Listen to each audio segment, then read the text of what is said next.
doit respecter la Constitution de son article 1er à son article dernier.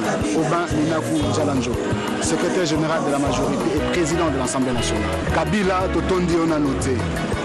Kabila désire, est-ce un concept ou de la propagande? Kinkie Moulumba, il viendra parler avec nous. Le professeur Évariste Bouchard, secrétaire général du PPR. Nous devons quitter la constitution de belligérance pour une constitution de l'émergence.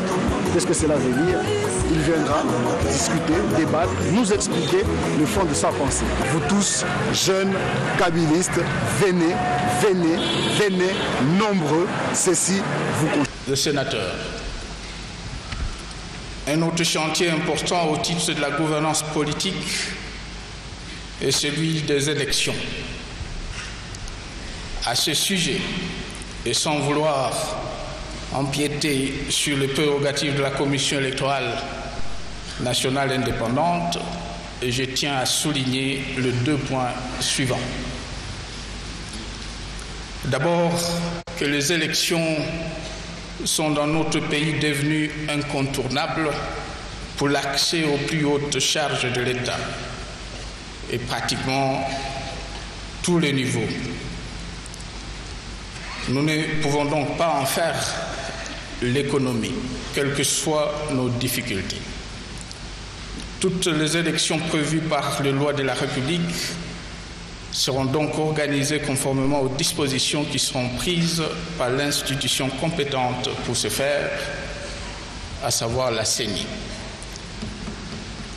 Ensuite, qu'il est du devoir de l'Assemblée nationale et du Sénat de doter la CENI de lois dont elle a besoin pour mieux programmer les différentes échéances électorales.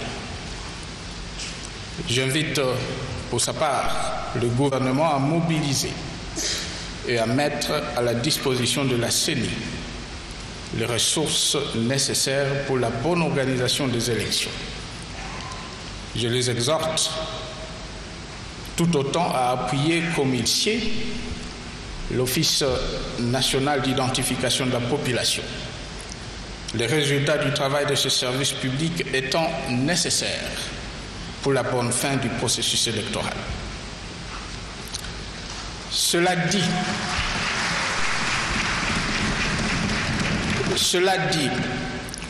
comment clore ce chapitre sans évoquer l'effervescence qui, depuis un peu plus d'1 an, agite une partie aussi bien de la classe politique congolaise que de la communauté internationale à propos du dit processus électoral. Aux acteurs politiques congolais, de quelque bord qu'ils soient, l'on peut contester le moment choisi ou les arguments développés, mais non leur droit de susciter ou d'entretenir le débat sur les questions d'intérêt national. On peut, en revanche, s'interroger sur le bien fondé de l'auto-invitation dans ce débat de personnalités non congolaises, aussi bien intentionnées soient-elles.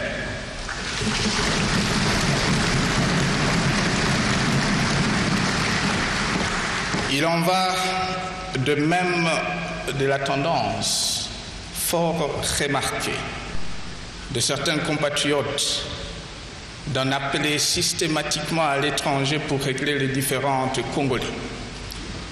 Comme si, dans ce pays, nous n'avions pas collectivement assez de sagesse et de maturité pour le faire nous-mêmes.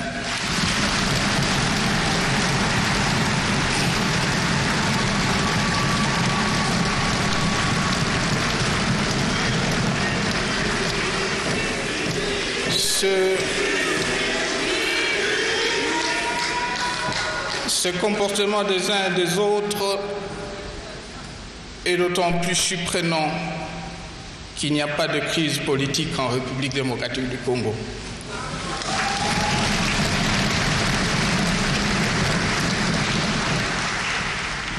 Et quand bien même une telle crise surviendrait, nous avons dans ce pays une tradition de dialogue qui en permettraient la gestion.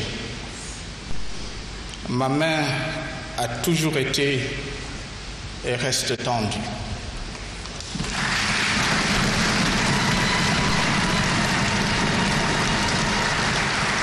Je voudrais donc dire au premier comme au second que le peuple congolais n'est pas n'importe quel peuple.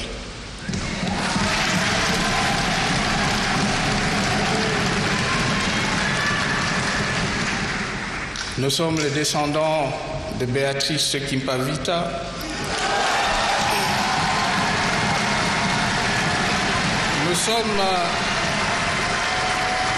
nous sommes les descendants de Simon Kimbangu,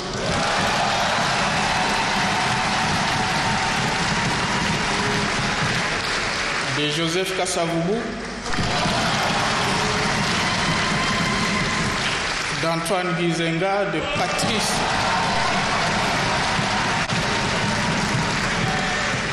Nous sommes les descendants de Patrice Emery Lumumba et de Laurent Désiré Kabila.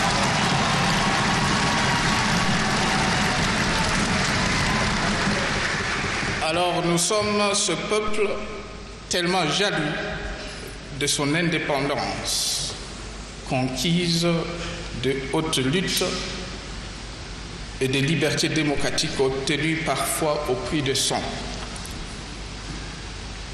qui répète sans cesse que l'immortel serment de liberté est celui que, de génération en génération, il s'engage à léguer à la postérité.